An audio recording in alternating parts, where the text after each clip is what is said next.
Well, this week, a first-of-its-kind event is stitching its way into Connecticut. AQS Quilt Week New England is bringing one of the largest quilt shows in the country to the Connecticut Convention Center, April 8th through the 11th. Here to tell us more, we are joined live by Executive Director of the American Quilter Society, Renee Hiatt. Michelle, so happy to have you here. Yes, thanks for having me. How exciting is this? First time in Connecticut? Yes. Tell us a bit more about what we can expect. So there are over 700 quilts that'll be on exhibit.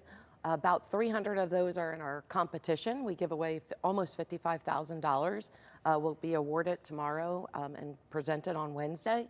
And then we have about almost 400 quilts that are in our special exhibits. These are a few from our Star Stripes and Stitches and America the Beautiful exhibits. They are so gorgeous, and two of them are actually from Connecticut Quilters. You said this one and this one? Yes. Wow. So just gorgeous. Beautiful. So I'm assuming the quilting community here is alive and well in Connecticut. Very large, yes. It was one of the things when I took a full-time position with American Quilter Society a couple of years back. I really wanted to get a show to our New England area because I feel like we've been underrepresented in the community. Yeah. Yeah. And tell us a bit about quilting, what you love about it, what people love so much about it. Well, it's for many of us, because I'm a quilter as well, it's stitch therapy. So it's also about the community, you know, as far as when many quilters are going through stressful times or have stressful jobs, you find a lot of nurses, project managers, even doctors who are quilters because it's a stress relief. But we share our art, and so quilters are big on going to places. So quilt shows, quilt retreats.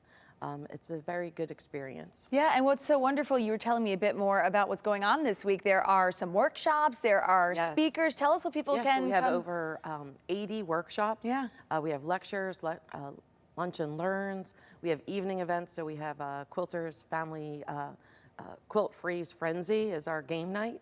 We have a make and take on Friday night, so lots of different things. And plus we have over 130 vendor booths that people can come and check out what's the latest in quilting. Sounds like a lot of fun. So obviously experienced quilters, but beginning quilters? Oh, all levels, yes. Can come, all levels. Yes. And this one right here is so intricate and gorgeous. Of course, Mr. George Washington looks amazing. And you said it really varies, because I asked you, how long does something like this take? It really is dependent on each particular quilter. Depending on the different techniques, how many pieces, how much they're doing, whether or not they're quilting more densely or looser. Wow. If it's a landscape quilt, it all depends. It's very creative, a very creative outlet, and it's beautiful to just look at. So anyone who even appreciates quilting, I'm sure would benefit from this. Even if you don't, even if you you enjoy art, I would come and say, these aren't your, what you're gonna see on display, these 700 quilts, they're not your grandmother's quilts. They are much more intricate. They're pieces of art, many of them. Yeah, and it's kicking off this week. There are a few days to come and experience this. Tell us how people can attend. Sure, so they can still online through midnight tonight. Go to AmericanQuilter.com and can purchase their admission or their show, their workshops, lectures, all online. If they miss that, they can come see us on Wednesday at the Information Center. Well, Michelle, this is very exciting. Thank you for coming on, telling us a bit more about it and showing us these beautiful quilts. Thank you for having me. If you guys would like to learn more, AmericanQuilter.com will also have all the details for you over on WTNH.com.